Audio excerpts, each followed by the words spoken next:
గొప్ప దేవుని ఆరాధన చేయటానికి ప్రభు నాకు ఇచ్చిన సమయాన్ని బట్టి దేవదేవునికి నేను ఎంతగానో వందనస్తురాలనై ఉన్నాను.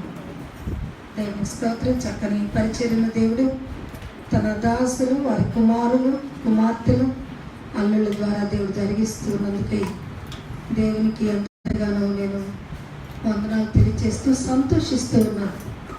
ఒక కుటుంబం దేవుని సన్నిధిలో వాడబడటం అనేది అది దేవుడు ఇచ్చిన గొప్ప భాగ్యం. వారి బిడ్డలను దేవుడు ఆశీర్వదిస్తాడు.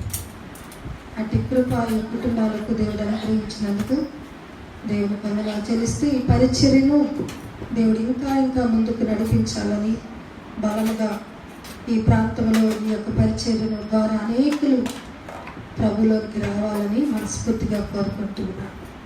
దేవుని స్తోత్రం. గత రాత్రి సభలో టైం చాలా ఎక్కువైనందున నేను పాడలేకపోయాను. ఇప్పుడు ఒక పల్లవి పాడి నేను దేవుని వాక్యంలో పెడతాను. ఎందుకో నన్నింతగా నీవు ప్రేమించితివో దేవా, అందుకు నా దీన స్తుతి పాత్ర. హల్లెలూయా యేసయ్యా, హల్లెలూయా యేసయ్యా. నీ రూపము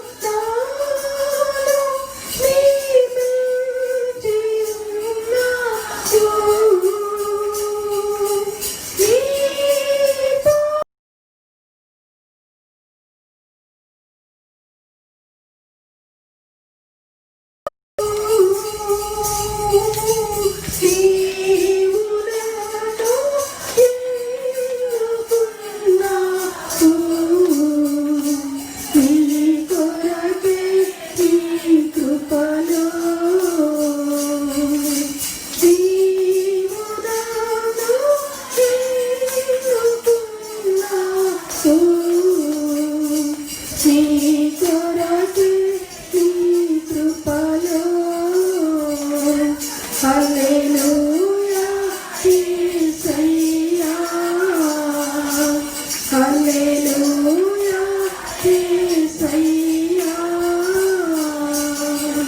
హల్లెలూయా, హల్లెలూయా. దేవుని స్తోత్రం. మీరందరూ చాలా ఆసక్తిగా ఉన్నారని అర్థమవుతుంది. మీ ఆసక్తిని బట్టి దేవుని వందనాలు చెల్లిస్తున్నాం. దయచేసి కొంచెం ముందుకు సర్దుకుంటే వెనక ఉన్నవారు ఇంకా బయట ఉన్నవారు కూడా లోపలికి రావటానికి వీలవుతుంది. ఒక్కసారి దయచేసి కొంచెం ముందుకు సర్దుకుందాం.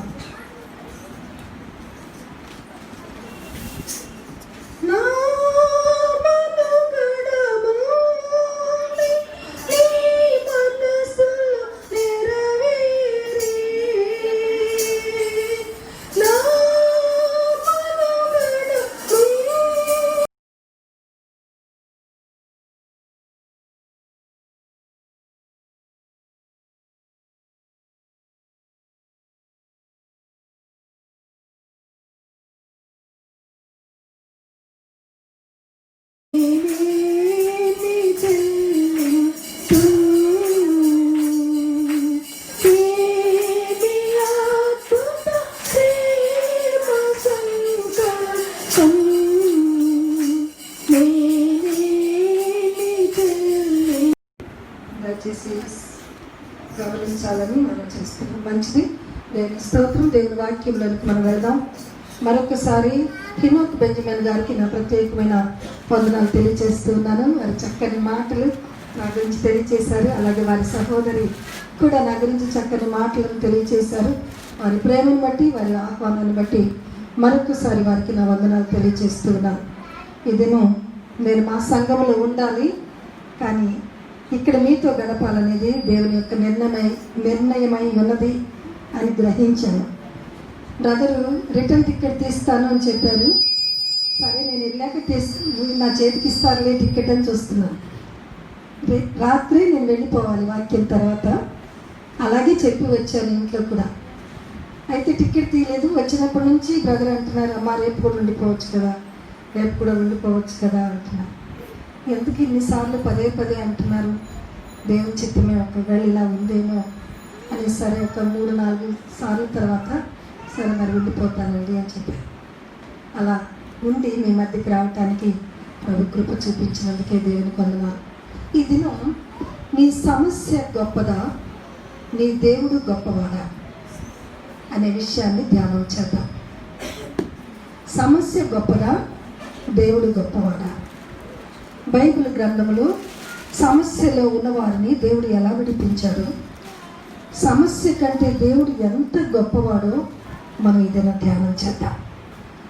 2వ దినవృత్తాంతముల గ్రంథం 20వ అధ్యాయము మొదటి 3 వచనాలు చదువుకుందాం.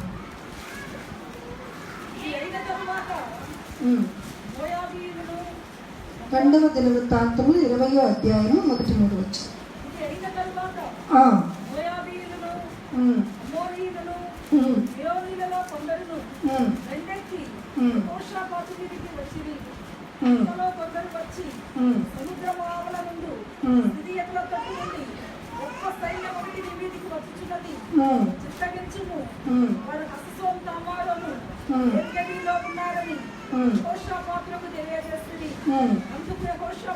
అందుకు యెహోషాపాతు భయపడి యెహోవా యొద్ద విచారించుటకు మనస్సు నిలుపుకొని యూదా అంతటా ఉపవాస దినము ఆచరింపవలనని చాటింపగా. ఇక్కడ మనం చూసినట్లయితే యెహోషాపాతు రాజు యూదా ప్రజలకు రాజు అయి ఉన్నాడు. అతని మీదకి 3 రాజులు గొప్ప సైన్యంతో దండెత్తి వస్తున్నామని తెలియజేశారు. ఇప్పుడు ఈ రాజు ఏం చేయాలి? తను కూడా మరొక 3 రాజులను అరుగు తెచ్చుకొని వారు కూడా ఒక గొప్ప సైన్యముగా సిద్ధపడి యుద్ధానికి సిద్ధపడాలి. కానీ యెహోషాపాతు రాజు అలాగూ చేయలేదు. వార్త విన్న వెంటనే ఈ రాజు చేసిన మొదటి పని దేవుని సన్నిధిలోనికి వెళ్ళిపోయాడు. వారు పంపిన ఉత్తరాన్ని పరిచాడు. తనతో పాటు యూదులలో కొంతమంది పెద్దలను, ప్రార్థనా పరులను పిలువనంపించాడు. కలిసి మనము ఉపవాసం ఉండి ప్రార్థన చేద్దాం, ప్రభు పాదాల దగ్గర ఈ పిటిషన్ పెడదాం అని మోకరించి వారందరూ ఉపవాసం ఉండి ప్రార్థన చేశారు. చూడండి, అదే అధ్యాయము 12వ వచనాన్ని చదువుకున్నాం. మా దేవా, నీవు వారికి తీర్పు తీర్చవా? మా మీదికి వచ్చు ఈ గొప్ప సైన్యముతో యుద్ధము చేయుటకు మాకు శక్తి చాలదు, ఏమి చేయుటకును మాకు తోచదు, నీవే మా దిక్కు. హల్లెలూయా. దిక్కు లేని వారికి దేవుడే దిక్కు.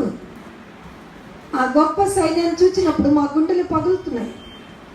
మాకు దిక్కు తోచటం లేదు, ఏమి చేయాలో అర్థం కావటం లేదు, ఎలా వారిని జయించాలో మా శక్తి చాలటం లేదు. ప్రభువా, నీవే మా దిక్కు అని వారు మొర్ర పెట్టినప్పుడు 15వ వచనంలో ఏమంటున్నారో చూద్దాం. ప్రభు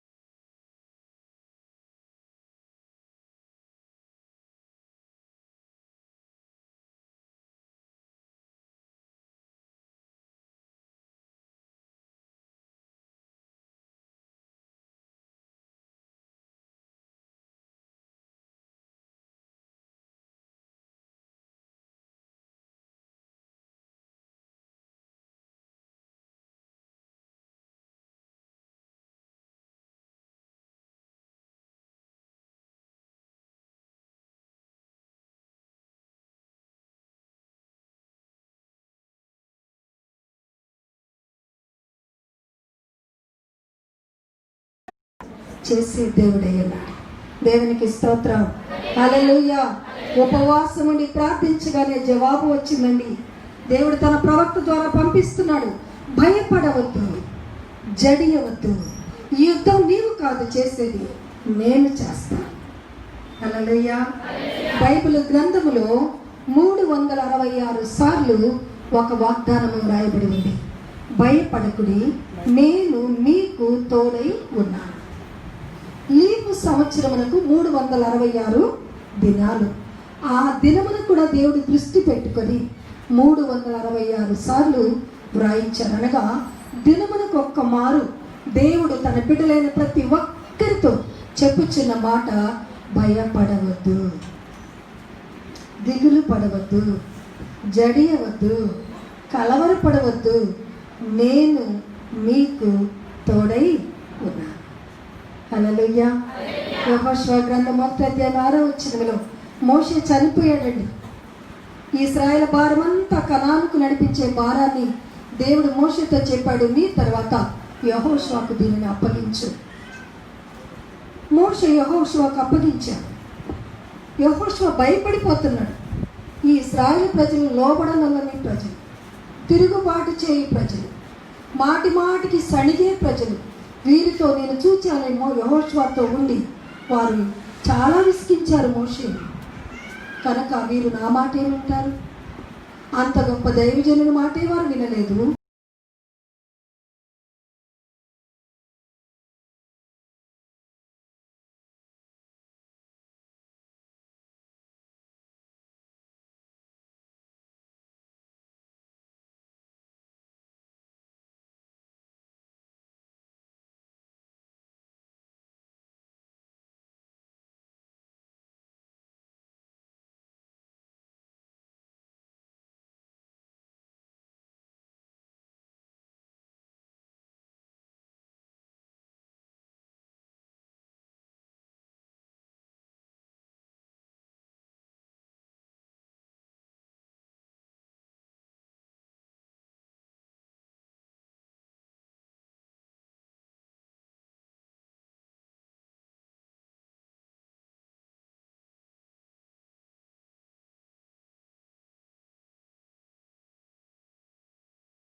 గుండె చెదిరిపోయాడండి యెహోషువపాతు. సింహంలాగా గర్జించు సింహంలాగా ముగ్గురు రాజులు వచ్చి పడ్డారు. ఇక నా పని అయిపోయింది అనుకుంటున్నాడు యెహోషాపాతు. వారు చాలా ప్రగల్భాలు పలుకుతున్నారు, గుండె చెదిరిపోయే మాటలు మాట్లాడుతూ ఉన్నారు. కానీ ఆ మాటలను లెక్క చేయలేదు. అతడు చేసిన మొదటి పని ప్రభు సన్నిధికి పరిగెత్తుకొని పోయాడు. ప్రభు పాదాలను పట్టుకున్నాడు. యుద్ధము లేకుండానే అతడు జయము పొందినట్లుగా మనం చూస్తాం. అదే అధ్యాయంలో 185,000 మందిని దేవుని దూత హతము చేసింది. చూడండి, యెహోషాపాతు రాజు సైన్యం యుద్ధము చేయలేదు. వారు ఆయుధములు ధరించలేదు. వారు చక్కగా నిలబడి ఉన్నారు. దూత వెళ్ళి శత్రువులను నాశనము చేసింది.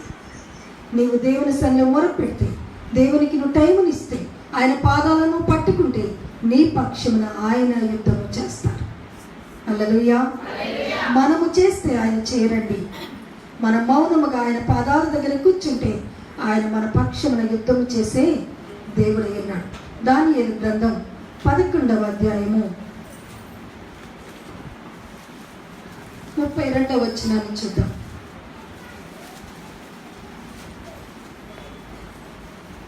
తమ దేవుని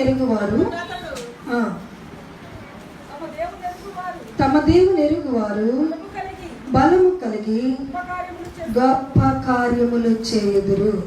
హల్లెలూయా. ఎవరండి? ఎవరైతే తమ దేవుని ఎరిగి ఉంటారో వారు గొప్ప కార్యాలను చేస్తారు. వారి ద్వారా దేవుడు గొప్ప కార్యములను జరిగిస్తారు. మన దేవుడు మనం ఎరిగి ఉండాలి. ఆయన ఎంత గొప్పవాడు, ఎంత శక్తిమంతుడు, ఎంత ఆశ్చర్యకరుడు, ఎంత అద్భుతకరుడు, ఎలాంటి అద్భుతాలు చేశారు. ఇవన్నీ మనం ఎరిగి ఉంటే మన పక్షమున కూడా ఆయన అద్భుత కార్యాలు చేయడానికి సిద్ధముగా ఉన్న దేవుడు. దేవుని స్తోత్రం చెల్లిద్దామా? గట్టిగా చెల్లిద్దామా? ఇశ్రాయేలు ప్రజలు 430 సంవత్సరాలు బానిసత్వంలో తిరుగులాడుచు ఉన్నప్పుడు, వారి పెట్టిన ఐగుప్తులు పెట్టిన కఠినమైన శ్రమలకు వారు నీరసిల్లి సొమ్మసిల్లిపోయినప్పుడు, వారు నిర్మాకాండం 2:23 వచనంలో వారు మూలుగుచు మొరపెట్టుచు ఉన్నప్పుడు దేవుడే దిగి వచ్చాడట. చదువుదామా వచనాన్ని? నిర్గమాకాండము 2వ అధ్యాయము 23వ వచనం. అనేక దినములు జరిగిన పిమ్మట ఇశ్రాయేలీయులు తాము చేయుచున్న వెట్టి పనులను బట్టి నిట్టూర్పులు విడుచుచు మొర్ర పెట్టుచు ఉండగా, వారి వెట్టి పనులను బట్టి, వారు పెట్టిన మొరను బట్టి అది ఆ మొర దేవుని యొద్దకు చేరును. దేవుడు వారి యందు లక్ష్యముంచెను. ఎప్పుడైతే నువ్వు మొర పెడతావో అప్పుడు దేవుడు నీ ఎడల శ్రద్ధ నిలుపుతాడు. అప్పుడు నీకు సహాయం చేటుకు ఆయన దిగి వస్తాడు. నువ్వు మౌనముగా కూర్చొని దేవుడికి నా గురించి అంతా తెలుసు కదా అంటే సరిపోదండి. చాలామంది దేవుడికి అంతా తెలుసు కదా, ఆయన సహాయం చేయొచ్చు కదా, ఆయన నన్ను విడిపించవచ్చు కదా అంటారు. పిల్లలకి సైతం మనం ఆకలి మమ్మీ అంటేనే అన్నం పెడతాం కదా. అలాగే మన అవసరతలు దేవుణ్ణి అడగాలి. అందుకే మొత్తం 7:7 అన్నాడు, అడుగునే మీకు ఇవ్వబడదు. ఎవరైతే అడుగుతారో వారే పొందుకుంటారు, అడగని వారు పొందుకోలేరు. అడగాలి ప్రభు సన్నిధిలో. మనం దేవుడు ఎవరో ఎంత గొప్పవాడు ఎరిగితే మన ద్వారా ఆయన గొప్ప కార్యములను జరిగిస్తారు. ఇశ్రాయేలు ప్రజలు పెట్టిన మొరను విని దేవుడే దిగి వచ్చాడు.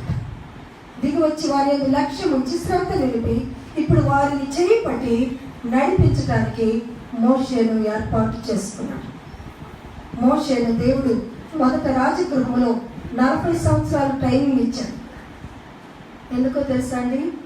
ఆ రాజుకు సంబంధించిన సకల విద్యలు నేర్చుకోవటమే కాకుండా రాజు యొక్క పద్ధతులను, వారి మనస్తత్వాన్ని గ్రహించడానికి దేవుడు మొదట 40 సంవత్సరములు మోషేను రాజగృహంలో ఉంచాడు. మరి 40 సంవత్సరములు అమాంతంగా తీసుకెళ్లి అరణ్యంలో పడేశాడు. ఒక రాజగృహములో రాజభోగములను అనుభవిస్తున్న వ్యక్తి అమాంతంగా అరణ్యములో వెళ్ళిపోవటం అది ఎంత కఠోరమైన పరిస్థితి. అది ఎంత భయంకరమైన పరిస్థితి. ఒక ఐగుప్తుని చంపినందుకు పారిపోయి మిద్యాను అరణ్యంలో ఉండిపోయాడు. మామ దగ్గర ఉండి గొర్రెలను కాచుకుంటూ ఉన్నాడు. దేవుడి ఆ స్థితిని ఆయనకు కలిగించాడు.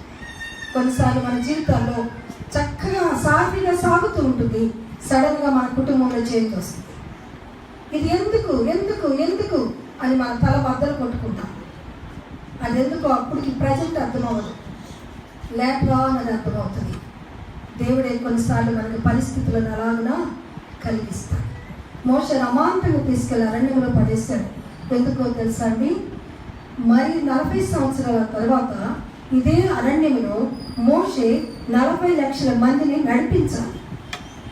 ఆయన నడిపించాలంటే ముందు ఆయనకి మార్గం తెలిసి ఉండాలి.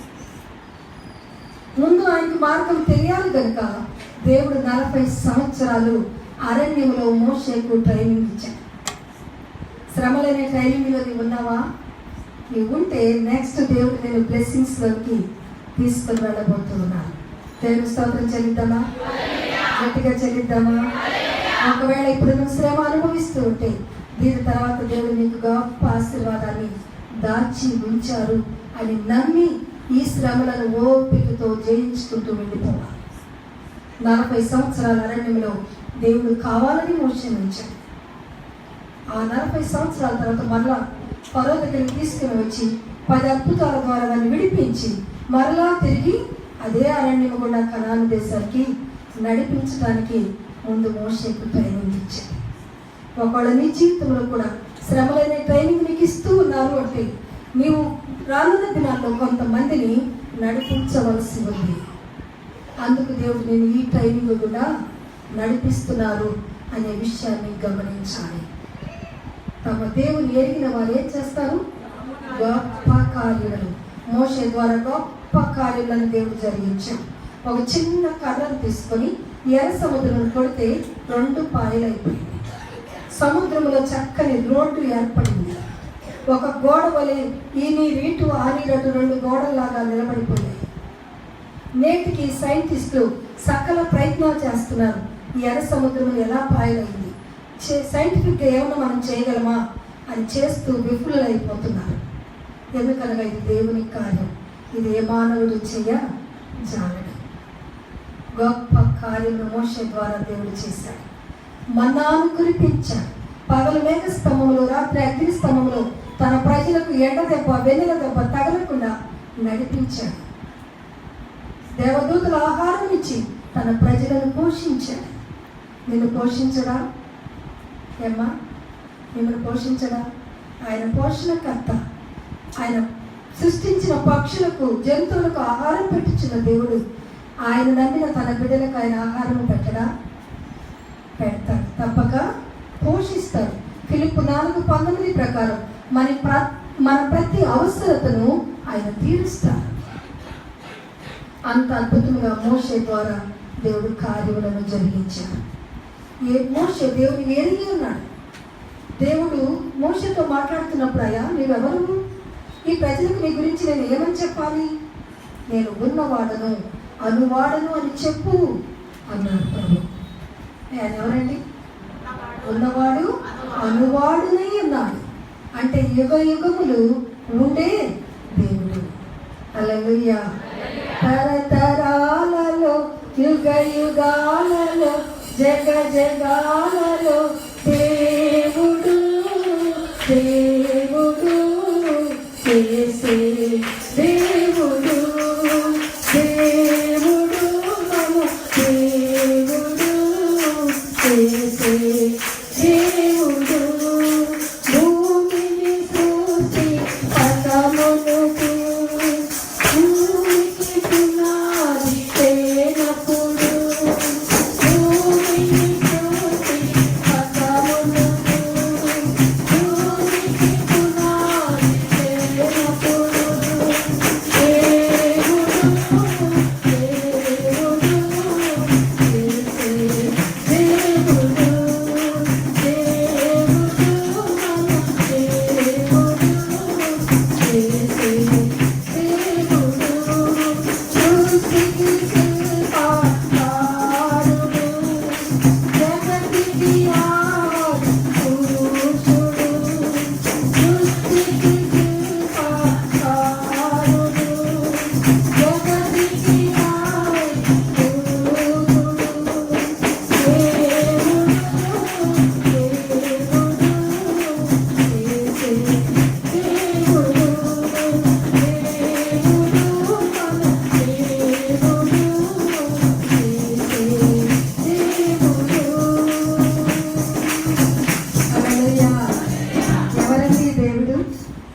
ఈ దేవుడు ఎవరు? సృష్టికి శిల్ప యుగ యుగములకు ఆయనే దేవుడు. ఎఫెసీ 1:20 నుండి మనం చదివితే ప్రభుత్వాలు, అధికారాలు ఈ యుగము రాబో యుగమందు కూడా ఆయనే దేవుడు. ఎన్ని యుగాలకైనా ఆయనే దేవుడు. ఆ దేవుని మనం ఎరిగి ఉంటే, ఆయన శక్తి ఏంటో మనకు తెలిసి ఉంటే, ఆయన మన ద్వారా గొప్ప కార్యములను జరిగిస్తారు. దేవునికి స్తోత్రం. హల్లెలూయా. మోషే ఎరిగాడు, అందుకే అన్నాడు, నీవెవరు అయ్యా? నేను ఉన్నవాడను అన్నవాడను, యుగ యుగములకు ఉండబోతూ ఉన్నవాడు, ఇప్పుడు ఉంటాను, రాబో యుగం అంటూ ఉంటే అక్కడ కూడా నేనే దేవుడును, నేను తప్ప వేరొక దేవుడు లేదు అని తను తాను మోషేకు ప్రత్యక్షపరుచుకున్న దేవుడు. అతని ద్వారా, మోషే ద్వారా అనేకమైన అద్భుతములను జరిగించాడు. అలాగే యెహోషువపాతు ద్వారా కూడా దేవుడు అనేకమైన అద్భుతాలను జరిగించాడు. యెహోషువ ద్వారా కూడా దేవుడు అనేకమైన అద్భుతాలను జరిగించాడు. మోషేకి ఎలా తోడై ఉన్నాడు, యెహోషువ కూడా అలాగే తోడై ఉన్నాడు. ఒక మనుషుడు ప్రార్థన చేస్తే సూర్యుడు ఆగిపోయాడు. యెహోషువ ప్రార్థన చేయగా, అయ్యా ఈ యొక్క ప్రజలను మేము జయించవరకు, ఈ గిబియోనులో నువ్వు ఆగిపో, నువ్వు అస్తమించవద్దు అని ప్రార్థన చేస్తే దేవుడు అక్కడ ఆగిపోయాడంటే చూడండి, దేవుడు మానవునికి ఎంత అధికారాన్ని ఇచ్చాడు. ఒక మానవుడు ప్రార్థన చేస్తే సూర్యుడు ఆగిపోయాడు. ఒక మానవుడు చిన్న కర్రతో కొడితే సముద్రం పాయలైపోయింది. ఒక మానవుడు ప్రార్థన, దేవుని సేవకులైన వారందరూ ప్రార్థన చేస్తే చనిపోయిన వారు బ్రతికి లేచారు. తమ దేవుని ఎరిగిన వారు గొప్ప కార్యాలను చేస్తారు. మనం ఎరిగామా? మన శ్రమంలోనే కుంగిపోతున్నామా? మన సమస్యలే చాలా పెద్దవిగా, దేవుడి కంటే పెద్దగా సమస్యలే మనకు కనబడుతున్నాయా? దేవుడు మనకి చిన్నగా కనబడుతున్నాడా? నీవు దేవుని శక్తిని ఎరగకపోతే నీ సమస్య చాలా పెద్దగా కనబడుతుంది, దేవుడు చాలా చిన్నగా కనబడతాడు. నువ్వు దేవుని ఎరిగి ఉంటే దేవుడు చాలా పెద్దగా కనబడతాడు, నీ సమస్య చాలా చిన్నగా కనబడుతుంది. దేవునికి స్తోత్రం. హల్లెలూయా. సమస్యల వైపు చూస్తే కృంగిపోతాం, సమస్యల వైపు చూస్తే సమస్యలిపోతాం, దేవుని వైపు చూస్తే నూతన బలాన్ని పొందుకుంటాం. యెషయా గ్రంథము 40:31 చూద్దాం.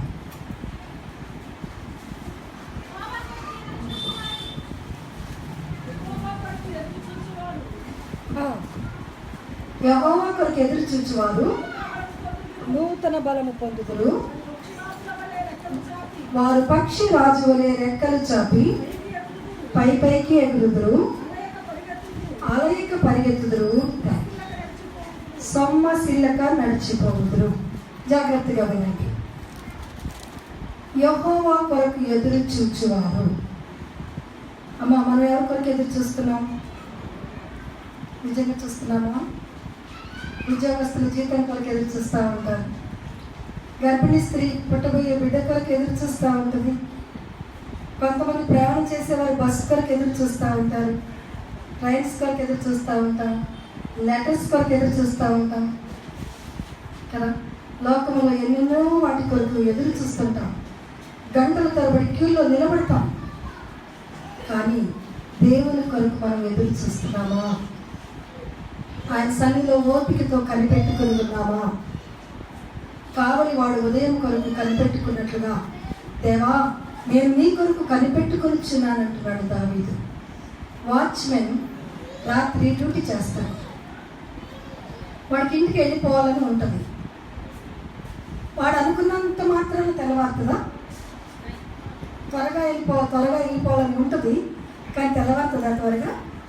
1 hour, 2 hours, 3 hours, 4 hours, 6 hours వరకు తెల్లవారే వరకు అలా 6 అయ్యే వరకు ఎదురు చూస్తూనే ఉండాలి. ఎలా చూడాలి? వీళ్ళు తొందరపడినంత మాత్రం తెల్లారదు, ఓపికతో కనిపెట్టుకొని ఉండాలి. అలా దేవుని సన్నిధిలో మనం ఓపికతో కనిపెట్టుకొని ఉన్నప్పుడు, ప్రార్థన చేసినప్పుడు దేవుడు మన జీవితాల్లో అద్భుతాలను, ఆశ్చర్య కార్యాలను జరిగిస్తాడు. దేవుని స్తోత్రం చెల్లిద్దామా? చూడండి, యెషయా గ్రంథము 42వ అధ్యాయము 12వ వచ్చిన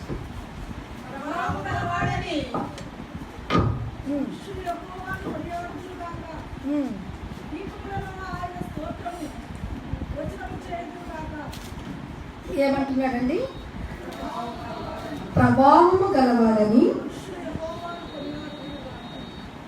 ఎవరండి? మనుషులు యెహోవాను కొనియాడుదురుగాక.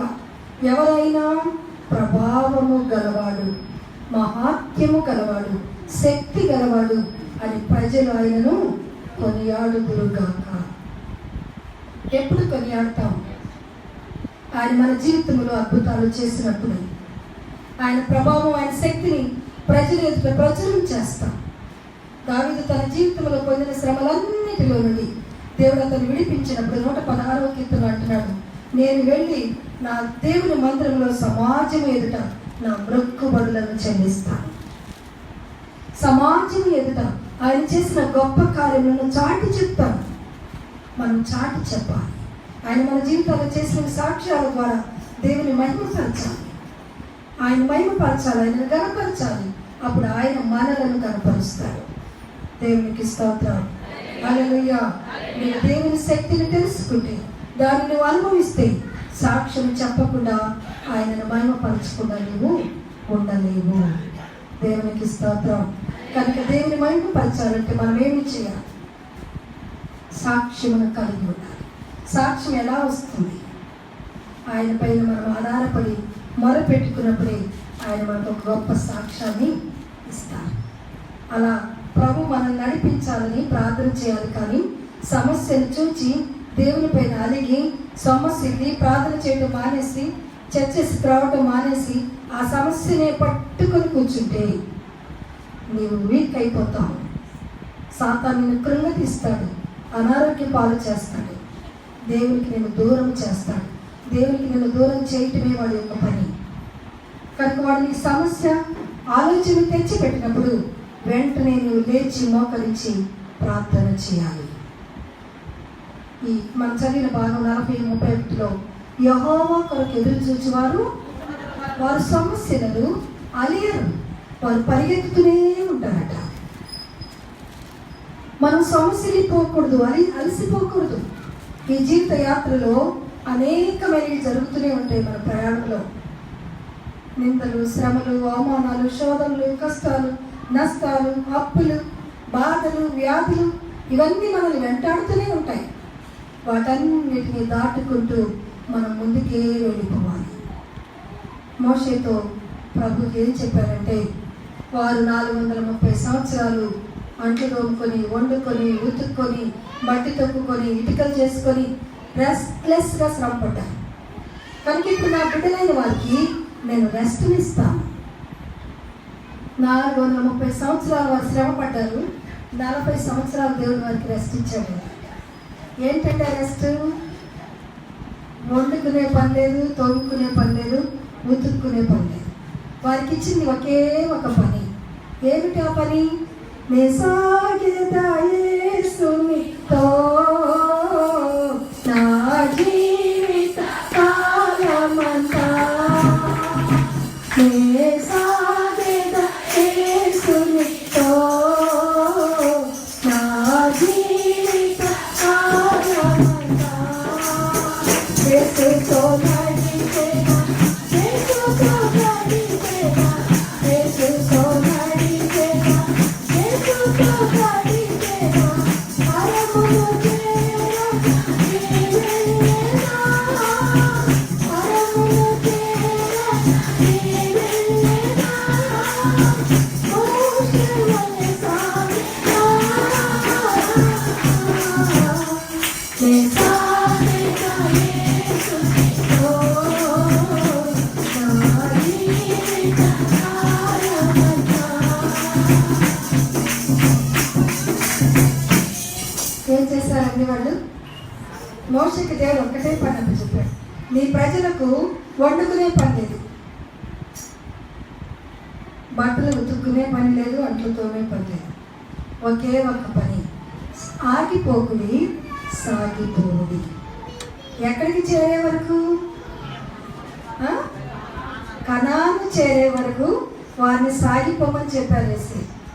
మనకి చెప్తున్నారు, పరమ కణాలు చేరే వరకు ఈ లోకములో శ్రమల వైపు, కష్టాల వైపు, నష్టాల వైపు చూడకుండా సాగిపోండి. మీరు చూస్తే సమస్యలిపోతారు, మీరు చూస్తే అలసిపోతారు. మీరు నా వైపు చూస్తే నూతన బలమును పొందుకుంటారు. హల్లెలూయా. అక్కడ ఏమంటారండి, యెహోవా కొరకు ఎదురు చూచేవారు నూతన. యేసయ్య వైపు చూస్తే బలాన్ని పొందుకుంటారు. లోకం వైపు చూస్తే కృంగిపోతాం. లోకం వైపు చూడవద్దు, లోకుల వైపు చూడవద్దు, నిందల వైపు చూడవద్దు, శ్రమల వైపు చూడవద్దు. నువ్వు చూడవలసిన వాడు, చూడ తగిన వాడు, చూస్తే నేను విడిపించేవాడు మీ దేవుడు ఒక్కడే. ఆయన వైపు మాత్రమే చూడు. హల్లెలూయా, హల్లెలూయా. పేతురు సముద్రంలో నేను కూడా నడిచి రావాలి యేసయ్యా, నాకు కూడా ఆ యొక్క వరం ఇవ్వమని.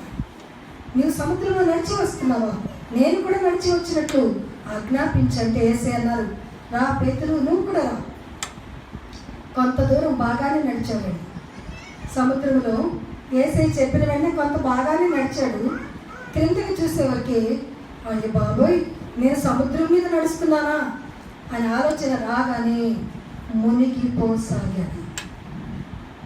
సముద్రము లోకమునకు సాదృశ్యం. యెషయా గ్రంథం 57వ అధ్యాయం 20వ వచనంలో భక్తిహీనులు సముద్రము వంటి వారు. ప్రకటన గ్రంథం 15వ అధ్యాయం 17వ వచనంలో జలములు, మహాజలములు జనములకు సూచన అని ఉంది. కనుక లోకం వైపు, మనుషుల వైపు నువ్వు చూస్తే పడిపోతాం, మునిగిపోతాం, కృంగిపోతాం. దేవుని వైపు చూస్తే నువ్వు చక్కగా సాగిపోతావు. శ్రమల వైపు చూడవద్దు, సమస్యల వైపు చూడవద్దు. నువ్వు చూడవలసింది ఎవరి వైపు? ఆ ప్రేత టవర్స్ వైపు, ఈ ప్రేత టవర్స్ వైపు కాదు. మొదట నీవు మోకరించి ప్రార్థన చేయి. నీ కొరకు ప్రార్థన చేసేవారు నీకు కొంచెం సపోర్ట్ ఇస్తారు అంతే. అసలు ఎక్కువ చేయవలసింది నీవే. నీకు కడుపులో నీకు వస్తే నువ్వు ట్యాబ్లెట్ వేసుకోవాలి, అప్పుడు తగ్గుతుంది. నీ కడుపులో నీకు వస్తే నేను ట్యాబ్లెట్ వేసుకుంటే తగ్గుతుందా? ప్రార్థన కూడా అంతే. మొదట నీవు ప్రార్థన చేయాలి, తర్వాత ఎవరి సహాయమైనా నీవు అడగాలి. యెహోషాపాతు రాజు ప్రార్థన చేయకుండా ఇతరులను పిలిచి ప్రార్థన చేయమని చెప్పలేదు. తాను ప్రార్థన చేస్తూ కొంతమంది యూదా పెద్దలను పిలిచి ఉపవాసం ఉండి ఏక మనసుతో ప్రార్థన చేయడం ద్వారా అక్కడ అద్భుతాలను చూశారు. నీవు ప్రార్థన చేయి. నీ ఇంట్లో ఎవ్వరు ప్రార్థన చేయబోయా, నీవు ఒక్కదాన్ని రక్షించబడి ఉంటే, ఒక్కడే రక్షించబడి ఉంటే, నీ ఒక్కదానివే మోకరించి ప్రార్థన చేయి. క్రమక్రమంగా నీ ప్రార్థనను బట్టి నీ కుటుంబాన్ని దేవుడు మార్చి వేస్తాడు. నీ ప్రార్థన బట్టి నీ బిడ్డల్లో, నీ భర్తలో మార్పు కలుగుతాయి, నీ భార్యలో మార్పు కలుగుతుంది. నీ కుటుంబంలో ఉన్న సమస్యలు సన్నిగిలిపోతాయి. ప్రార్థనని ఆయుధాన్ని ధరించుకో. మోషే మాటి మాటికి ప్రభు సన్నిధికి పరిగెత్తేవాడట. ప్రజలు విసిగించినప్పుడల్లా ప్రభు సన్నిధికి పరిగెత్తేవాడు. ఫరో కఠినముగా మాట్లాడినప్పుడల్లా ఫరో దేవుని సన్నిధికి పరిగెత్తి ప్రార్థన చేసేవాడు. దేవుడు అక్కడ అద్భుతాన్ని జరిగిస్తూ వచ్చాడు. ఫరో మాటలకు తిరిగి మాట్లాడలేదు. ఇతడు ప్రార్థన చేయగానే వడగళ్ళు కురిశాయి. సర్వనాశనం అయిపోయింది ఐగుప్తు దేశం అంతా కూడా.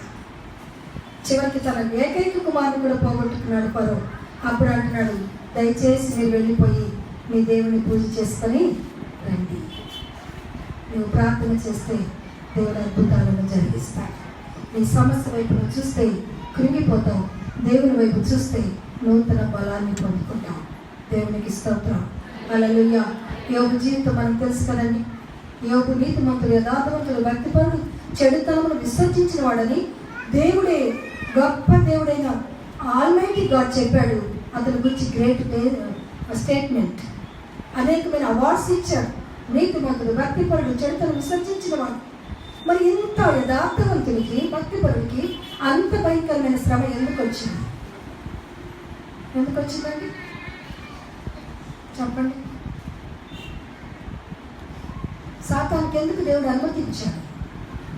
సాతాను వచ్చి అంటున్నాడు, అయ్యా ఆయన అంతగా దీవించావు, 10 మంది బిడ్డలు ఇచ్చావు, ఆయన సమస్తం చుట్టూ నీకు కంచి వేశావు, అందుకే అతను అంత హాయిగా ఉన్నాడు, అందుకే నేను సేవిస్తున్నాడు అని చిన్న చొరకిచ్చాడు అపవాది వెళ్ళి దేవునికి. దేవుడు అన్నాడు, నా కుమారుడు అలాంటి వాడు కాడు. నా కుమారుడు నిజంగా భక్తిపడి, నిజంగా యథార్థవంతుడే. చూద్దాం ఆయన భక్తి ఏంటో నేను చూస్తాను, నాకు కొంచెం అనుమతి ఇవ్వమన్నాడు. దేవుడు అనుమతించాడు అపవాదికి, అన్నీ తీసేశాడు. మళ్ళా రెండోసారి వెళ్ళిపోయి అన్నీ తీసినా చూడు నా కుమారుడు ఎంతగా స్తుతిస్తున్నాడు, ఆస్తి పోయింది, బిడ్డలు పోయారు, అన్నీ పోయినా నన్ను స్తుతిస్తున్నాడు చూడు అన్నాడు దేవుడు గర్వంగా. అప్పుడు అపవాది అంటుంది, అన్నీ పోయినా అతనికి ఆరోగ్యం ఇచ్చావు కదా, ఆరోగ్యం ఉంది కనుక నేను స్తుతిస్తున్నాడు, నువ్వు ఆరోగ్యం కూడా తీసి నేను స్తుతిస్తాడేమో చూద్దాం అన్నాడు. సరే దేవుడు అన్నాడు, మంచిది, నువ్వు అతను ఏమైనా చేసుకో, ప్రాణాన్ని మాత్రం ముట్టుకోకు అన్నాడు దేవుడు. సరే ప్రాణాన్ని ముట్టుకోతే అది నువ్వు ఇచ్చింది నీ చేతిలోనే ఉంది కదా. సరే అది తల నుండి అరికాల వరకు కురుపులతో మొత్తేది. ఆ కురుపులు, పుండ్లు, చీము, రక్తం కారుతా ఉంది. చివరికి ఆయనకి కుష్టివ్యాధులు తెచ్చాడు. గోక్కోటానికి గోళ్ళు కూడా లేదు. చిన్న పెంకు తీసుకొని గోకుతూ ఉంటే రక్తము, చీము కారుతా ఉంది ఆయన శరీరంలో నుండి. కుక్కలు వచ్చి నాకుతూ ఉన్నాయి. ఆయన ఎవరు చెప్పండి? ఊజు దేశంలో అతని వంటి ధనవంతుడు మరొకడు లేడు. ఇప్పుడు ఎక్కడున్నాడు ఆ ధనవంతుడు? పాళెము వెలుపట ఊరు బయట కూర్చున్నాడు. భార్య రావట్లేదు, స్నేహితులు రావట్లేదు, ఆయనతో మేలు పొందిన వారు ఎందరో ఉన్నారు, ఎవ్వరు కూడా ఆయన దగ్గర రావట్లేదు. కుక్కలు మాత్రం వచ్చాయి. అంతటి నీచమైన స్థితికి అపవాది యోబును దిగజార్చాడు. అతను పాపం నుండి దిగజారిపోలేదు. నీతి భక్తిని చేసి అతడు సాతాను చేత శోధించబడ్డాడు. అయినా అతని భక్తిని విడిచిపెట్టలేదు. మరి నీవు నేనైతే ఏం చేస్తాను? ఎవరేమన్నారు? దేవా 10 మంది బిడ్డల్ని ఎవరు తీసుకోమన్నాడు? ఎందుకు ఇచ్చావు? ఎందుకు తీసుకున్నావు? అసలు నువ్వు దేవుడివేనా అంటాం మనమైతే. ఆయన అన్నారండి, ఒక్క మాట కూడా దేవుడు పలకలేదు. తల్లి గర్భంలో నుండి నేను దిగంబరిగా వచ్చాను. మధ్యలో దేవుడు ఇవన్నీ ఇచ్చాడు. మళ్ళీ నేను పోయేటప్పుడు దిగంబరిగానే పోతాను. అంతే కదండి. మనందరం ఎన్ని మేడల నిధులు సంపాదించుకున్నా, ఎన్ని పేరు ప్రతిష్టలు సంపాదించుకున్నా, చివరికి మనం పోయేటప్పుడు ఏది మన వెంట? మన వెంట వచ్చేది మనము చేసిన క్రియలు మాత్రమే. అవే మన వెంట వస్తాయి. మంచి చేస్తే మంచి క్రియలు మన వెంట వస్తాయి, చెడు చేస్తే చెడు క్రియలు మన వెంట వస్తాయి. వీటిలో ఏదో ఒకటే మన వెంట వస్తుంది. అది దాని కొరకు మనం ప్రయాసపడాలి. యోబు అంటున్నాడు, అయ్యా నువ్వు ఇచ్చావు, నువ్వు తీసుకున్నావు, నీకే స్తోత్రం. అక్కడ కూడా ఓడిపోయాడండి సాతాను. శరీరాన్ని అలగొట్టినా యోబు మాట్లాడలేదు, సమస్తం తీసివేసినా యోబు మాట్లాడలేదు. శ్రమలు యోబును చూచి పారిపోయాయట. మనము శ్రమలను చూచి పారిపోతున్నాం కదా. శ్రమను చూసి పుట్టింటికో, ఫ్రెండ్స్ దగ్గరికో, అక్కడికో ఇక్కడికో పారిపోతున్నాం. కానీ యోబు జీవితంలో శ్రమలు యోబును చూచి పారిపోయాయట. ఎన్ని రకాలుగా శ్రమ పెట్టాలో అన్ని రకాలు పెట్టాను. అయినా అతను దేవుని దూషించట్లేదు. ఇంకేం చేయను అతను, నేను ఇంకెలా శ్రమ పెట్టను? శ్రమ పెట్టడానికి కూడా ఇంకేమీ లేదంట సాతానికి. అంతగా శ్రమ పెట్టినా యోబు మాట్లాడలేదు. యోబు గ్రంథం 13వ అధ్యాయం 15వ వచనంలో ఒక అద్భుతమైన మాట అంటున్నాడండి యోబు. ఆ వచనాన్ని చదువుకున్నాం.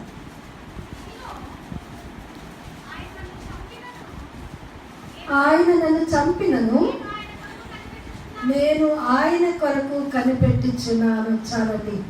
ఇంతకన్నా ఇంకా అద్భుతమైన స్టేట్మెంట్ ఏముంటుంది చెప్పండి? ఆయన నన్ను చంపినా నేను ఆయన కొరకే కనిపెడతాను. ఆ విశ్వాసం అనుకుందా? అంత విశ్వాసము దేవుని యందు యోబు ఉంచాడు కనుకనే పోగొట్టుకున్న సమస్తాన్ని దేవుడు రెండంతలుగా తిరిగి ఇచ్చేశాడు. హల్లెలూయా, హల్లెలూయా. విశ్వాసములో సన్నగిల్లలేదు. సమస్యలు, శోధనలు, శ్రమలు అతని కృంగతీసిన అతని విశ్వాసాన్ని కృంగతీయలేకపోయాయి.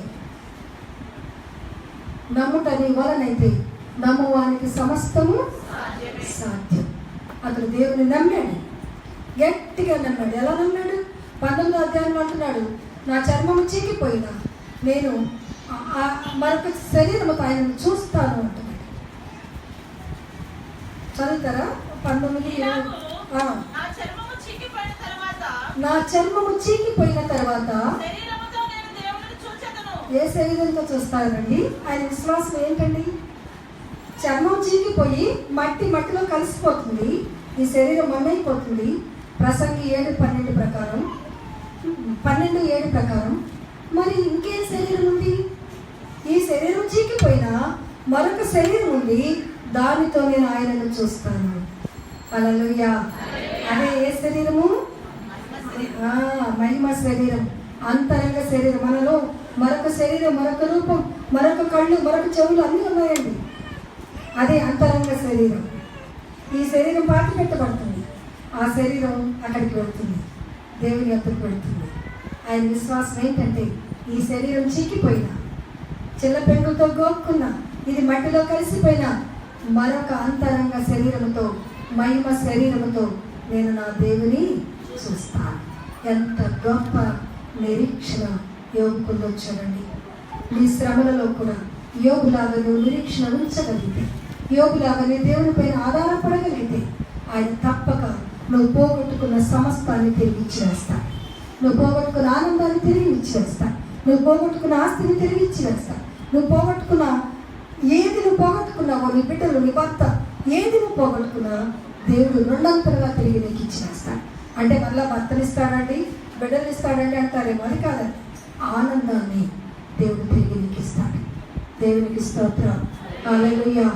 యోగులాగా శ్రమలలో మనం కూడా దేవుని పైన గట్టి విశ్వాసం ఉంచినప్పుడు, ఆయన పైన విశ్వాసముతో ఆయన పైన మనం ఆధారపడినప్పుడు, ఈ లోకంలో సమస్త విడిచిపెట్టి పోవాల్సిందే, పోతాను, కానీ నా దేవుని మాత్రం నేను విడిచిపెట్టాను. ఆయనను చంపినా నేను ఆయన విడిచిపెట్టను అంటున్నాడు 13:15. మన చర్మం చీకిపోయినా నేను మరొక శరీరంతో ఆయన చూస్తానంటున్నాడు. అతని విశ్వాసమే అతన్ని తిరిగి రెండంతలుగా ఆశీర్వదించేటట్టుగా చేసేది. కనుక నీ సమస్య వైపు చూడకు, దేవుని వైపు చూడు. దేవుని పెద్ద గొప్ప దేవుడిగా నేను చూడు. అప్పుడు నీ సమస్య చిన్నదిగా కనబడుతుంది. నీవు సమస్యను పెద్దదిగా చూస్తే నీ దేవుడు నీకు చిన్నగా కనబడతాడు. సమస్యల వైపు కాదు, నీ దేవుని వైపు చూచి దేవుని కొరకు ఎదురు చూచేవారు గొప్ప కార్యములు దానియేలు, షడ్రకు, మెషకు, అబేద్నెగోలు, యెహోషువ, మోషేలు, దావీదు, ఎంతమంది బైబిల్ గ్రంథంలో అబ్రహాము, వీళ్ళందరూ దేవుని వైపు చూచి గొప్ప గొప్ప కార్యములను జయించుకున్నారు. రాజ్యములను జయించుకున్నారు. పోగొట్టుకున్న తమ బిడ్డలను పొందుకున్నారు. విధవరాలు, సునేమిరాలు బిడ్డలు చనిపోయిన విశ్వాసముతో తిరిగి పొందుకున్నారు. అలా దేవుని వైపు నువ్వు చూస్తే దేవుని జీవితంలో గొప్ప కార్యములను జరిగిస్తారు. దేవుడి మాటలు దీవించినగాక. ఆమె మరొకసారి ఆహ్వానించి వీరి యొక్క సంఘంలో దేవుని వాక్యాన్ని అందించడానికి అవకాశం కల్పించిన హినోక్ బెంజమిన్ గారికి, అలాగే ఓపికతో ఉన్న మీ అందరికీ నా హృదయపూర్వక వందనాలు తెలియజేస్తున్నాను. దేవుడు మిమ్మల్ని దీవించినగాక. ఈ సాయంకాలం మీరందరూ అక్కడ కనబడాలి. నిజంగా నేను మిమ్మల్ని ప్రేమించి వచ్చాను, మరి మీరు నన్ను ప్రేమిస్తే ఎక్కడికి రావాలి? అంటే మేము రాలేమండి, అంత దూరం మేము రాలేమంటారా? స్వర్ణ భారతి నగర్కి రావాలండి. దుప్పి నీటి వాగిల కొరకు ఎంత దూరమైన పరిగెత్తుతుందటండి. దాని ముఖం నీటిలో కనబడి ఎక్కడో అక్కడికి వెళ్ళి నీళ్ళు తాగుతుందండి. ఎక్కడ పడితే అక్కడ మురికి నీళ్ళు కనబడితే అది తాగి కాంప్రమైజ్ అవ్వదంట. అది ఆ నీరు ఎక్కడ ఉందో అంత దూరం పరిగెత్తుతుందంట. అలాగే వాక్యం అనే దాహం నీకుంటే ఎంత దూరమైనా పరిగెత్తొస్తాం. దేవునికి స్తోత్రం. హల్లెలూయా. మా కొరకు ప్రార్థించండి. హైదరాబాద్లో మీలాగే మాకు ఒక మందిరం ఉంది, మేమే కట్టుకున్నాం, ఏ డొనేషన్స్ లేకుండా. దేవుడు మాతో మాట్లాడితే మేము మందిరాన్ని కట్టించాం. అన్నుల మధ్య సేవ చేస్తున్నాం. దేవుడు నాకు బ్రదర్ చెప్పినట్టు 7 బిడ్డలు ఇచ్చారు. 6 కుమార్తెలు, 1 కుమారుడు. 6 కుమార్తెలు పెళ్ళిళ్ళు అయిపోయాయి. నాకు 7 మనవళ్ళు, మనవరాళ్ళు. దేవునికి స్తోత్రం. హల్లెలూయా. 1 కుమారుడు ఉన్నాడు, ప్రభు పత్ని. యూట్యూబ్లో చూడండి, వాడి సాంగ్స్ అన్ని దానిలో ఉంటాయి. నా 2వ కుమార్తె దివ్య డేవిడ్, ఆమె శుభార్త ఛానల్లో మాట్లాడుతుంది. యూట్యూబ్లో పాటలు మెసేజ్ ఇస్తున్నాయి. నేను జైపాల్ గారికి నా కుమార్తె ఇచ్చాను. జైపాల్ గారి కుమారుడు, 3వ కుమారుడు రాజప్రకాష్ పాల్కి నా ఆఖరి కుమార్తెను ఇచ్చారు.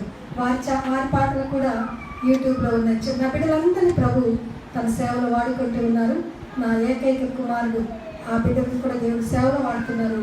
ఆయనకి చక్కని భార్యను, దేవుడు ఏర్పాటు చేయనట్లు ప్రార్థన చేయండి. మార్నాథ గాస్పల్ మినిస్ట్రీస్ వరకు నా భక్తి గారు డాక్టర్ పమ్మి డానియల్ గారి కొరకు నా కొరకు ప్రార్థన చేయాలని కోరుతూ ఈ మాటలు ముగిస్తున్నాను. దేవుడు మిమ్మల్ని అందరినీ సమృద్ధిగా దీవించిన గాక. ఆమేన్.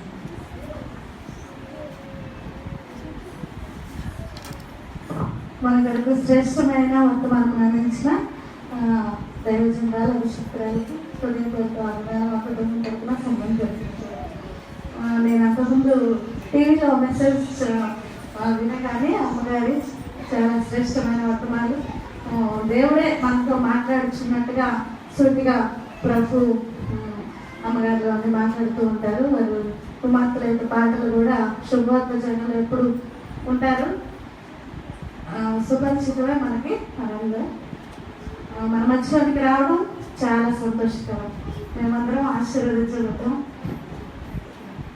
ఇప్పుడు దయచేసి మీరందరూ లేచి నిలబడినట్టయితే కానుక సమర్పణ చేస్తున్నాం.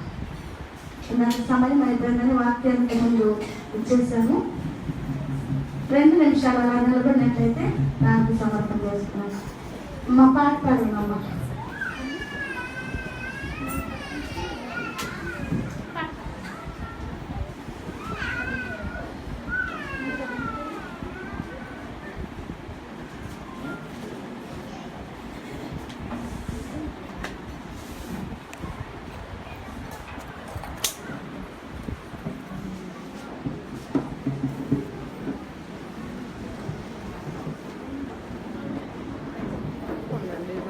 రావాలి.